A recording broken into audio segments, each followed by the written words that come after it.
And welcome back, everybody. This is Movies and Beyond. I'm Callum. That's Kyle. Kyle, how were your weekend? I don't fucking remember, mate. Oh, nice. One of them ones, yeah? Yeah. Fucking, we tried to watch 28 Days Later, but it's not available anywhere on streaming, so it's kind of... In the UK, yeah. You can't even rent it off Amazon. Yeah. It's like, what's the point? It's like, you're going to make me go get physical media. Okay. Fuck that. Nah, physical media's got a place, but it's... No, I don't. I don't think it does anymore. Shut up, you're going to make us some enemies. Listen, I don't care. Have you seen my replies to some of these comments? You have? Yes, I have. Good old brutal Kyle. Yeah, we. I know we said we are going to do it this weekend. We're going to do it probably through the week now.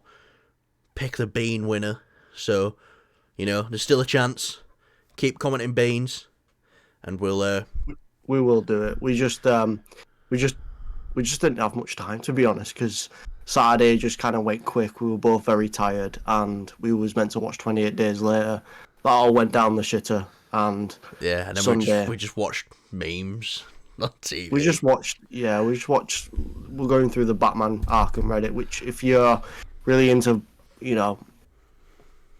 great jokes, like great humour, then don't go to this. Well, yeah. It depends. Yeah. Anyway, shall we get to our first topic before your McDonald's shows up? So, Stephen Yeun was cast as Sentry. Stephen Yeun exited the role of Sentry.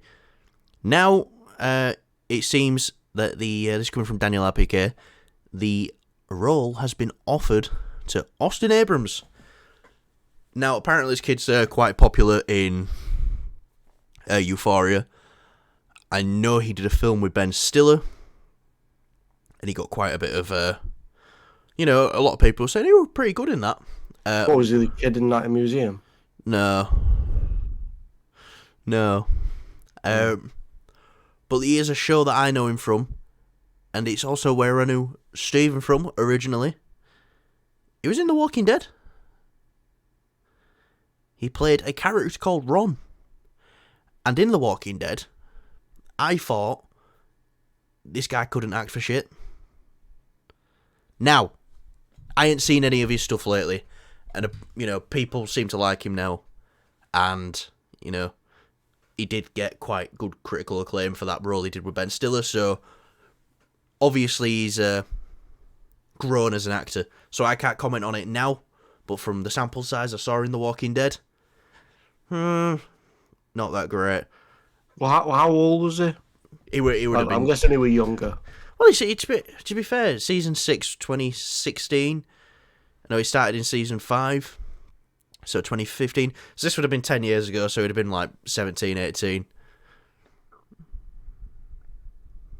Possibly. Yeah, that's not good, is it? Yeah. I think he's about 27 now. Oh, well. So, yeah. But if Marvel think he's the right guy for the role... I'm quite surprised they're continuing with the stuff introducing Sentry, to be honest. Apparently he's quite an integral character to the plot. And this just goes... I think this goes to show me as well. No, they didn't go out and go, oh, let's go find an Asian Sentry to push our woke agenda. Because I'm going to be honest, right? All these people are like, Marvel push woke agenda. I really don't think they give a shit. I think they're just looking for a good actor. I think that's all it is, and people are making more out of it than what it is. So, and I think this just goes to show me that, they've gone with someone who is a white guy now for Sentry. So they're just... Yeah, but they're gonna be those people. It's like, they went with, someone who's not Asian now. It's like, they finally listen, yeah. But it's too late and all this bollocks. It's like, shut up. Listen, Marvel, they're not very smart on some things, but they're very smart on other things. And, you know, when it comes to this sort of thing, look, if Marvel sucks and they're so, like, you know, pushing this woke agenda bullshit, we would have seen this a long time ago, because obviously Disney acquired, you know, Marvel while the MCU was still going, was still a thing. People forget that. And they continued it. Yeah, they softened it up a little bit. You know, they didn't do the, you know, Demon in a Bottle storyline in the Iron Man story at all. Like, they didn't do anything remotely close to that. They did change that. I think it was Iron Man 3, wasn't it? And they were pretty much acquired the rights to Marvel Studios, well, Marvel in general. And so... Yeah, because I think they were tied to Paramount when the first Avengers film came out. I think. Yeah, they were. And so, yeah, that just, you know, goes to show, like, yeah, Disney will change things, which is a little unfortunate, but at the end of the day, they've not put any of, like, woke or any of that bullshit in the films. Because, like, look at Ant-Man Quantumania. That was just, like, that had nothing to do with, like, woke bullshit. I mean, you know, just you can't even... It was just a shit film, and it was supposed to be Ant-Man and the Wasp, and it was basically Ant-Man. And the best part about that film was a race-swapped character. So, yeah. But anyway, back to the Sentry casting. What do you think? I'm assuming you aren't saying this kid in anything. No, I don't have a clue. Do you think he could pull it off, though? Do you think he could, like, look the part? Because right now... he's pulling off the drug addict part pretty well. You know, Sentry is a drug addict and he breaks into a lab and trying to find his next fix, and then he just takes some serum that makes him like 1,000 suns strong. Is that the actual origin to Sentry? Pretty much. You know, someone will probably tell us in the comments what it actually is. I don't care if you comment. Can't give a shit. It's I'm joking. No, I love comments, but if you comment something stupid, then Kyle will reply with something even dumber. So yeah. Don't test this man. Do not test this man. You don't want this smoke. Yeah, because smoking's bad for you. He won't make sense in what he's saying. You won't be able to win an argument with him because he's arguing with himself. I was gonna say something then. Well, I'm not saying it. All right. Yep. Of how long until we're off the rails? 8 minutes. Not bad today. I'm not gonna say it because I just don't think people would. Like, you know, you're obviously fine with them, but it's just the joke that I don't think a lot of people would like. You can't say that. Like, I fucking will. Is it about my mother by any chance? It is. Yep. Right. Yeah. Yep. We'll avoid that. Let's avoid that. Maybe for a later date. Yeah. So yeah, this Sentry casting. Let's see what this kid's got.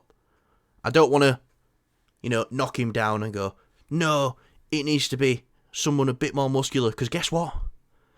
People can put muscle on. Just look at me. No. Muscle. Burger equal muscle. It does. Burger equals muscle. So yeah, I don't see a problem with this guy bulking up at all. And yeah, hopefully they know what they're doing. And I'm kind of happy that they're like, no, Sentry's a big part of this story, and if Stephen can't do it, but then we need to get someone to fill the role. Yeah, but it's still that thing of, you know, I would have preferred Stephen to do it because it's that thing of rewriting stuff, isn't it? Yeah. Like, because they're rewriting it, it's like, how dead set? Like, they must be dead set on having Sentry and making him like a good introduction. Yeah, so apparently he's going to be like the physical villain. You know, like I'm just gonna have to bob off a second. I'm not sure if it's here. All right. We're back. We're back. Kyle had to do someone trying to rob the cabbages out of his garden. So he ran back there. and spinning elbowed one of them, and then did a flying knee to the other. How did that feel, Kyle? I don't know, but let's move on to our next topic. Let's move on to our next topic. Indeed, as that sounds like a very good topic. A very fitting topic for knee kicking some cabbages. Yep. Daredevil Born Again. We've won. This was being reported by Jeff Schneider, the Insider, that Foggy's back and Karen's back in Daredevil Born Again. God. Thank God for that. It's honestly, I thought it was kind of to be expected. I don't think they would have announced it because it's like they announced Punisher. It's kind of like the same thing with, you know, No Way Home, where they announced, they showed this character, the villains and stuff, and it's like, we're going to get the Spider-Men to, you know. And obviously, we knew we were getting the Punisher. We got Daredevil already. We got Kingpin. It was sort of in a different form, and we wasn't sure if it was going to be the same version. Part of the sacred timeline, as we can call it now. So it's interesting that, you know, it's not really. It's just nice to know that we're getting these characters back. You know, getting the actual characters back themselves, not just even like the same actors. But I love these actors. I love the role they do in this, and it's fantastic. And I'm really happy that for them that they're back, and for everyone, for the fans. I think this is now starting to. I know this is going to sound a bit controversial, what I'm going to say, but it's really starting to shape up as more of a season 4 instead now. Yeah, no, definitely. It's rather than like a spiritual season 4 in everything but name, because they made it Daredevil Born Again because they didn't know if it was going to be part of the MCU or not. I think the Daredevil show works well in the MCU. It fits right in, and the fact that they've announced that it's part of the MCU now, having Karen and Foggy not there, is fucking criminal.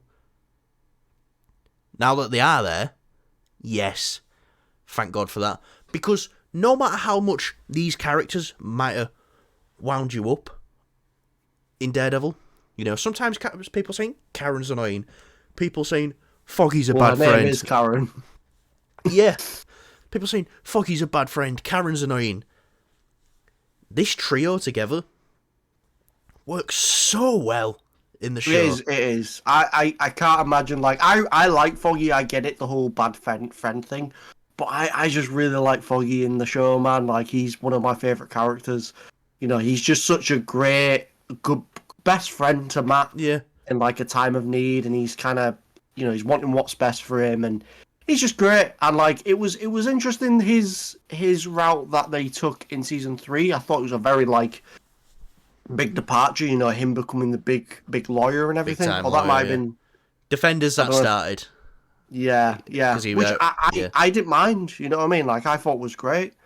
I am glad that we're getting these characters back, because it's also, we're gonna get these 3 back together in the same building, hopefully, or maybe like a new build. I don't know, but hopefully they've got, you know, Nelson and Murdoch back up again with Karen. Nelson and Murdoch. Ah, yes. Yeah. Actually, you're right. Yeah. That's the last thing we saw of them all together. And let me tell you, Deborah Ann Woll as Karen should have won an award for season 3 of Daredevil. Just on the basis of that conversation she has alone with Fisk when she tells him that she killed Wesley. That was, you know, I say this a lot, actually. This is quite. I remember watching that, because I watched. If you've been staying with us for a while now, if you've been watching us for a while now, I think I mentioned that I was rewatching Daredevil. I started last night again. I can't help myself. I'm currently going through Game of Thrones. I'm on season 3, and fuck me, I love it. But yeah, so going through that, it's just. Yeah, that scene is powerful, man. That scene's like, because obviously I know what's going to happen. No one's, you know, I know what's the outcome is, but it's just seeing, you know, that conversation the way it played out was fucking nerve-wracking, man. Like, it was powerful shit. Season 3 of Daredevil is perfect television. Perfect television. Yeah. Like, yeah, it's so fucking good. But I like all the seasons equally, to be honest. I think they're all top tier for me. A lot of people's ranking is 2, 1, 3. Like, 2's the worst, but not bad at all. Like, it's just not as good as the other two, but for me, it's 1, 2, 3. I think the show just gets better as it keeps going on. It does, and hopefully it can follow the trend with Born Again, because this really says to me again, no, Marvel is taking on board what people are saying. Do you remember the rumour that we reported when the script got axed? The last one. And it was, apparently Karen and Foggy were going to be dead by the time the show starts.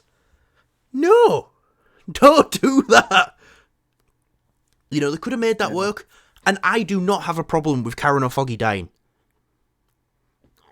But you need to make it impactful, and they need to put it in the actual show if they do it.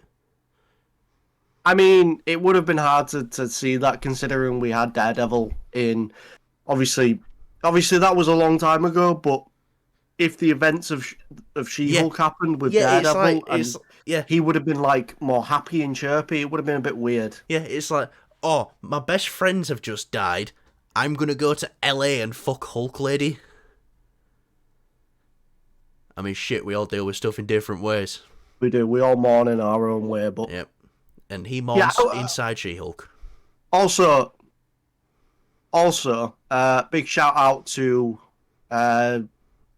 Karen, because the actress, she's actually in God of War, and she's Atreus' son, which is pretty fucking Atreus' cool son? Atreus' mother. Yeah. Yeah. Yeah, I mean, you don't know these days. That really took me out of it, though, when I was playing God of War. I was like, that's fucking Karen. Yeah, I think it's because we don't really see her in too much. No, you know, but she's great. She's great. She's great. I'm hoping that they get the. Is it confirmed that the actors are back? This is coming from Jeff Snyder, the Insider. Yeah, but there's no official confirmation yet, but this has also been corroborated by Alex Perez as well, who's another big scooper. So a lot of them are jumping on this now, and it makes sense. They cut the show, and apparently, you know, we heard that they're going to use some of the footage that they've already shot. They're using none of it now. Complete rewrite from the bottom up. So let's see what they can do. It'd be interesting to see what they actually did and how fucking bad it really was. I don't think it was a sense of being bad. I think it was just this is slow. Like, apparently slow and disconnected. Yes, apparently he didn't suit up until the 4th episode. I wouldn't have minded that. If the story's great, yeah, but you know, it's Daredevil.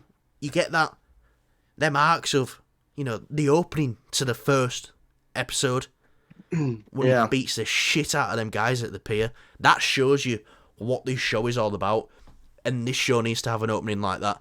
He needs to go into a room, he needs to kick some ass and go, and his fist needs to be bloody, and needs to be someone with a broken nose or something like that, so we know what this show's all about from the get-go. Because, yeah, Echo was TVMA, but I kind of feel like that was a bit of blood here and there, and stuff like that added. They definitely tried to hype it up with, the start of each episode, or viewer discretion advised, and there was that scene when there were, like, spoilers for Echo, but in the scene where they're in the roller skate... Yeah. Great scene, by the way. Great scene.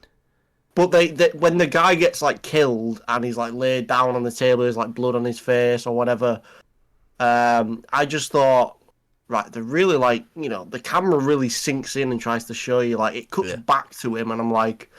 All right, we get it. There's blood, Disney. We get it. Now we understand. To be fair, other people might find it gory, but we're two people who watched Herogasm, the episode of The Boys, and thought, "Oh, well, that bad." That was not that bad, to be honest. No, it wasn't. But it was good. I grew up playing Prototype, so I'm all for, like, seeing loads of. Yep. Not all for it, but I've seen my fair share. And I grew up with a severe porn addiction, which is Fun.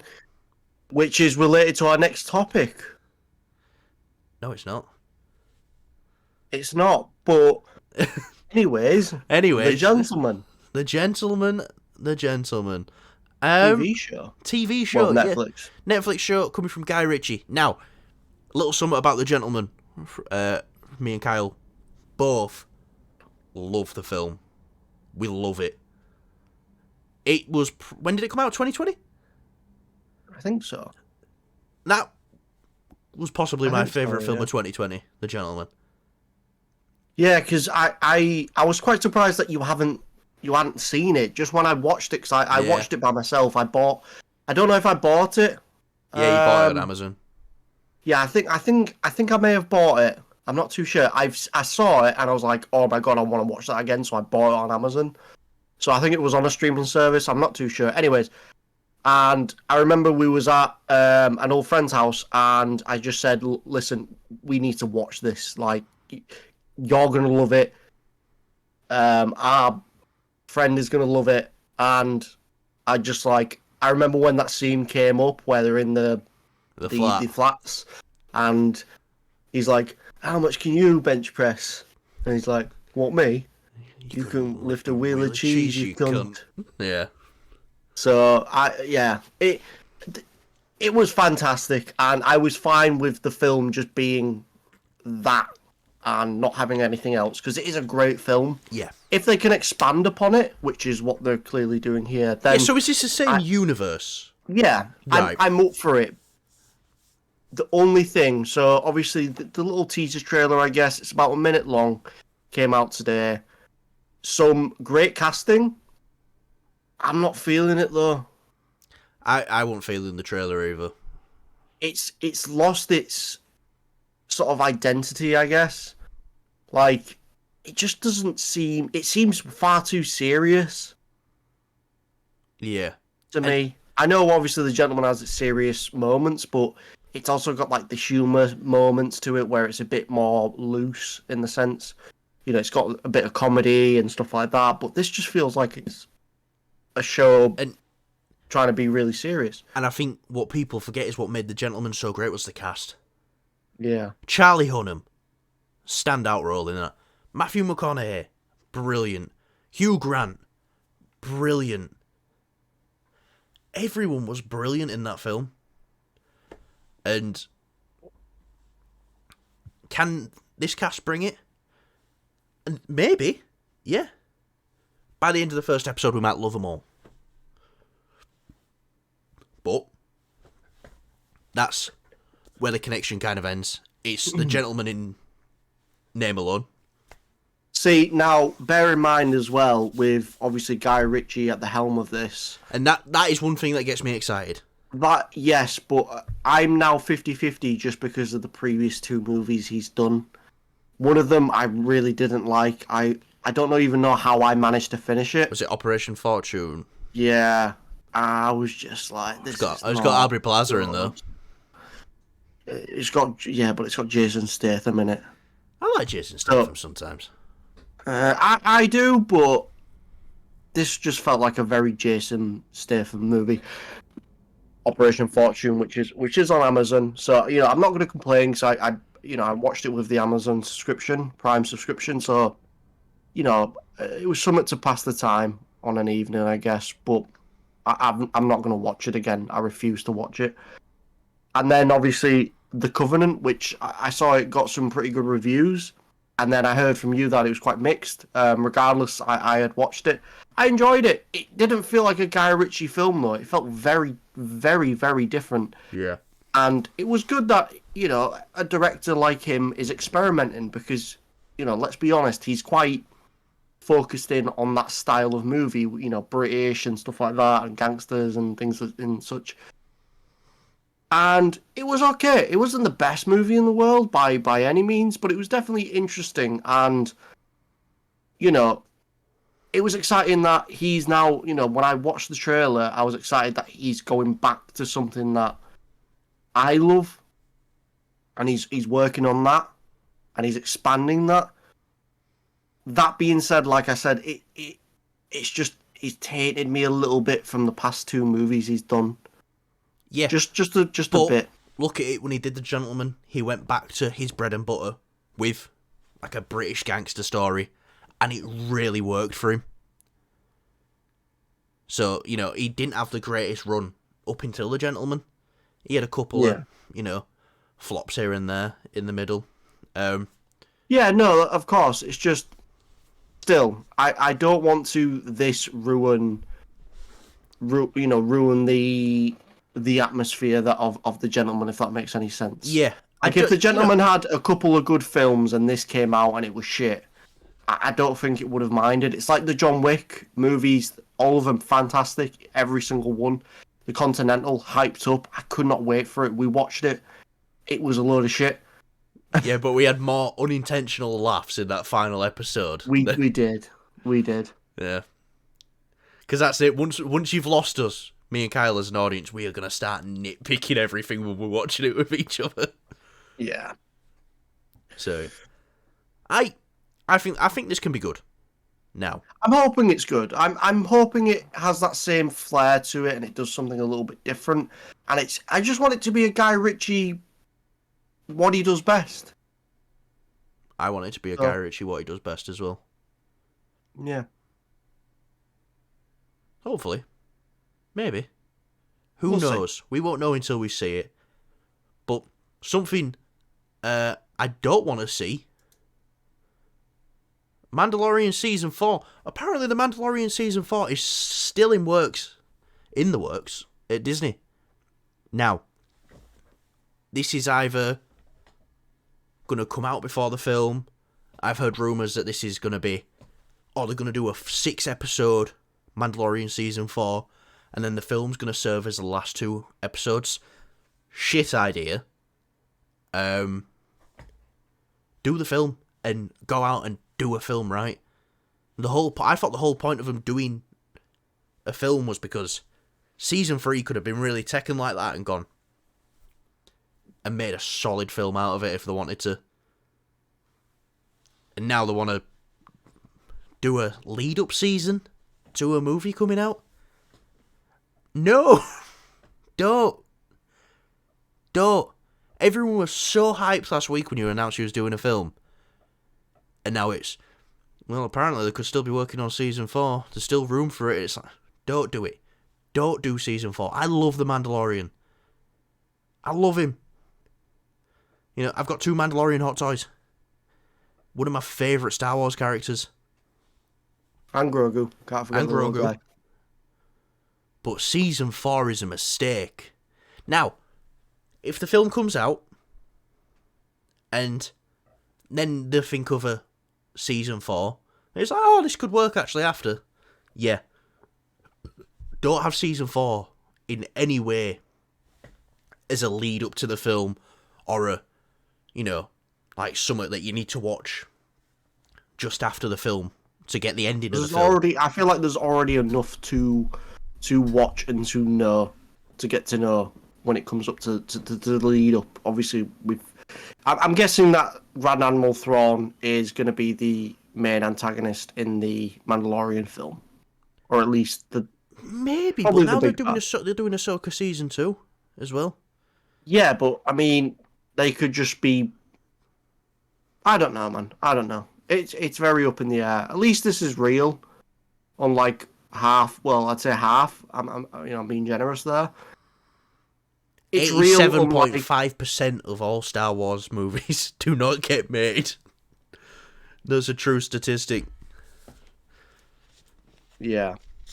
I'm up for another season, but I'm not up for it having to be a lead up to the film. Yeah. I think it should just be dumbest fucking idea ever, because not only is the 3 seasons of Mandalorian for people to watch in the lead up to the film, now it's, let's exclude more of the audience and say there's an even newer season that you need to get watching, and you need to be caught up to it right until the film comes out. That ain't gonna work.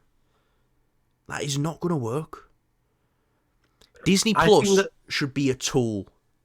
I'll say this. If at the very least, the thing I'd be fine with is them explaining how they brought all these characters a bit more together, but at the same time, I'm like, they can do that in the film. It can be a thing in the film, like do like a 15 short minutes. Yeah. So this film can be, 2 hour 45 minutes if they want it to be.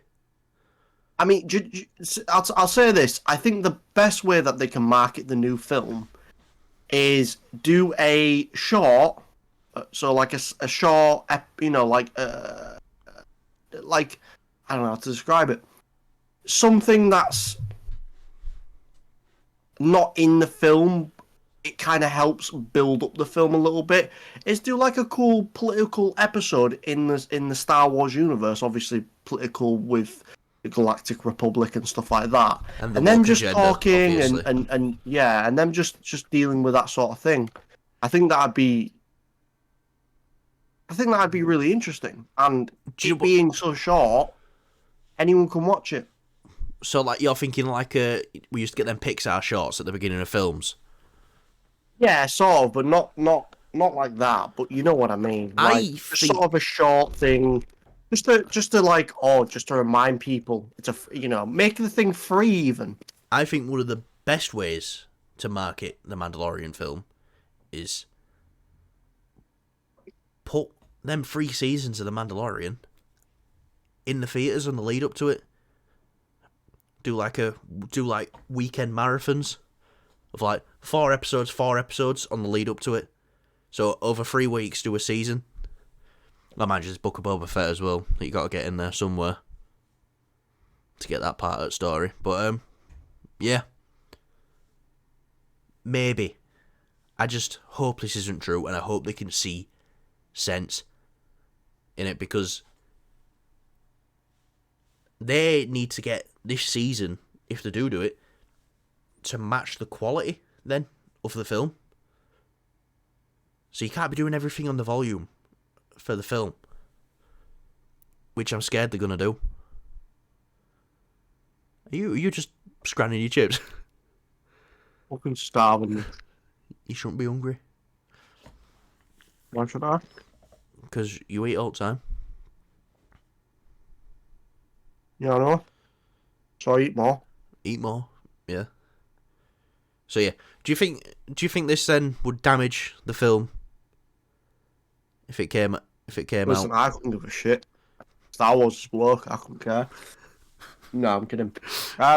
So I think if they release this as like a build-up season to the film, I'm not opposed to a season 4, but not even long after, like maybe like 2 years after the film comes out, and I want the film to wrap up its story.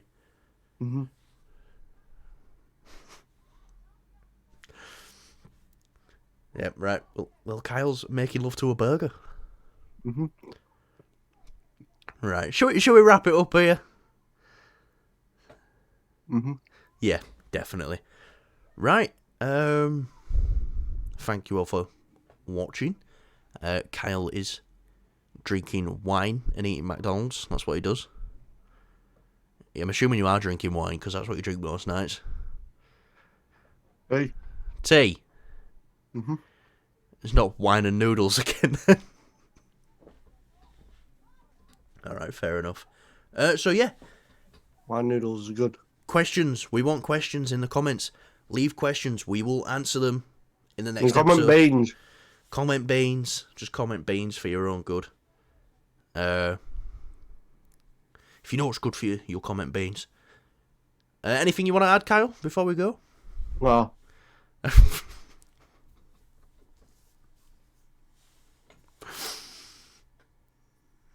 How many of them can you get in your mouth?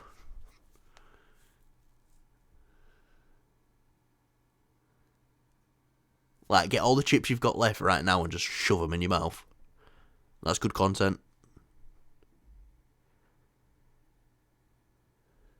I don't want that one that's burnt.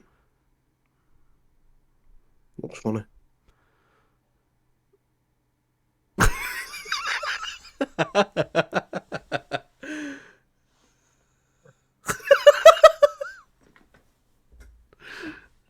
You're not allowed to chew, mate. What? You know. At least that's what I got told.